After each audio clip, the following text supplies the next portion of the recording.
안녕하십니까 여러분. 꼰대의사 신강섭입니다.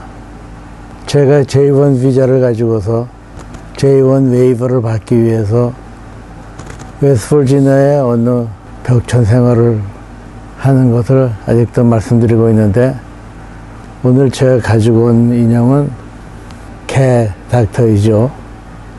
전에 제가 키우던 개가 하얀색 푸들이었었는데 푸들 모양의 닥터로군요.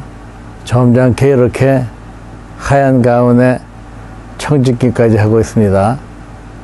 제가 웨스트버지니아 주의 작은 산골병원에 갔을 때는 의사 2명만 있는 작은 클리닉이었었는데, 저희가 열심히 한다고 이웃 동네까지도 소문이 퍼져서 그런지 그곳 병원 살림도 점점 늘어나고 의사 4명 모두 J1 웨이버를 위해서 시골 벽천에 온 외국 의사들이죠. 거기에 PA와 간호사 출신 너스 프랙티셔너도 한 명씩 있었습니다. 전에도 말씀드렸듯이 닥터 D라는 인도 사람이 메디컬 디렉터를 맡고 있었고, 저는 응급실 이멀전스룸 디렉터를 맡고 있었습니다. 병원에는 병원 행정을 담당하는 어드미니스트레이터, 제가 그냥 말하기 쉽게 병원장이라고 하겠습니다. 그 사람은 의사도 아니고 웨스트버지니아의 모처에서 2년제 대학을 졸업하고 은행에서 일했던 사람이죠. 그 사람이 병원에 와서 행정을 맡게 되었고, 그 밑에 일을 도와주는 사람들 3-4명 있었고, 그 사람이 병원 행정은 처음이었지만 주정부에 요청을 해서 재정도 많이 얻어오고 병원 살림이 늘어나는 거에 많은 기여를 했습니다. 메디컬 레코드라는 부서가 있어서 거기에는 환자 차트 기록들을 보관하고, 또 저 의사들이 환자 차트를 H&P, History and Physical 등을 녹음기에다가 녹음하면 그것을 타이핑해서 종이에 보관하죠. 한 15년까지만 해도 그렇게 의사가 녹음하는 것을 타이핑하는 제도가 병원마다 있었는데, 그 후로는 컴퓨터로 자동으로 타이핑되기 때문에 그런 타이피스트들이 일자리를 잃었죠. 그리고 검사실 직원, 또 엑스레이 방사선과 직원, 건물을 관리하는 사람들, 청소하는 사람들, 간호사, 그 밑에 조수, 동네 앰뷸런스 파라메디까지도 저희 병원에서 모두 맡고 있었기 때문에 전체 직원이 150명 정도 되는 그 동네에서는 가장 큰 일터였습니다. 그렇게 되기까지 전에는 그 동네 스쿨 시스템, 즉 초등학교와 중학교, 고등학교 시설이 마을 사람들에게 가장 큰 일터였었죠. 그 이외에는 조그만 가게들, 조그만 음식점, 뭐 맥도날드 같은 그런 것 말고요. 그 외에는 별 큰 사업체는 없었습니다.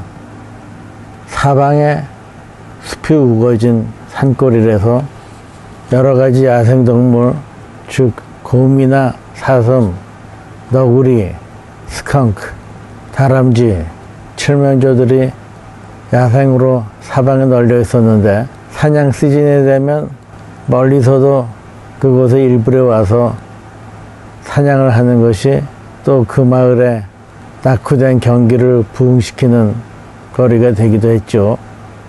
그 동네에 신문사가 하나 있었습니다. 그 동네가 위치한 곳이 칼훈 카운티라는 곳이었었는데, 일주일에 한 번 동네 신문 칼훈 크로니클이라는 이름의 신문을 발간했었죠. 지금도 종이로 인쇄하는 신문과 인터넷 신문 두 가지를 발간하고 있습니다. 이웃 동네의 크고 작은 소식들을 전하면서 동네에서 각종 광고를 실어주기도 하는 신문이었죠. 저는 그때나 지금이나 빈 공간에 낙서하는 것이 취미입니다. 그래서 그때도 병원의 이곳저곳에 병원 공문지에까지도 쓸데없이 그림 그리고 낙서하고, 그러다 보니까 제가 동네 신문에 만화를 그리고 싶다라는 생각이 들었죠. 일주일에 한 번이니까 저도 별로 어렵지 않게 생각했고, 제가 어렸을 때 꿈꿔왔던 만화가의 꿈을 그곳에서 실현하게 되니 저도 만화에 대한 대가를 전혀 받지 않고 제출했습니다. 신문사 측에서도 만화가로부터 만화를 사려면 꽤 많은 비용을 들여야 되는데 그것을 무료로 해주겠다는 사람이 있었으니 신문사에서도 반가워했죠. 수요일마다 나오는 신문에 제 만화가 실리면 그것을 본 병원 직원들이나 환자들이 재밌다고 얘기하고 저는 그 반응을 보는 것을 즐거워했습니다. 저는 일부러 정치적인 것이나 민감한 사회 문제 등은 피했기 때문에 만화를 그리는 주제가 제한적이었죠.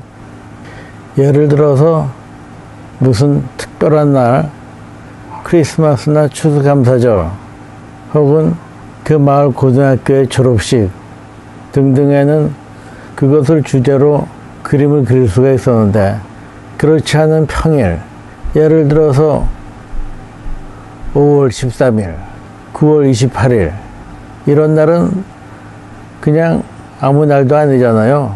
그럴 때에는 제가 무엇을 그려야 될지 아이디어를 짜내야 했습니다.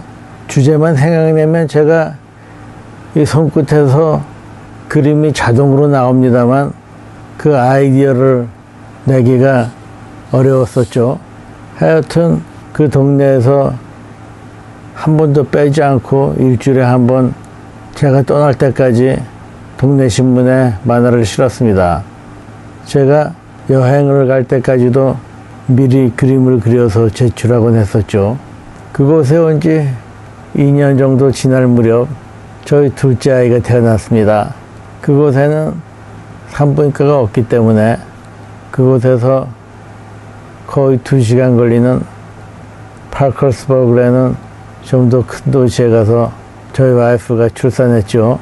그 동네 어린아이들 모두 저희 와이프처럼 다른 큰 도시에 가서 태어났었습니다.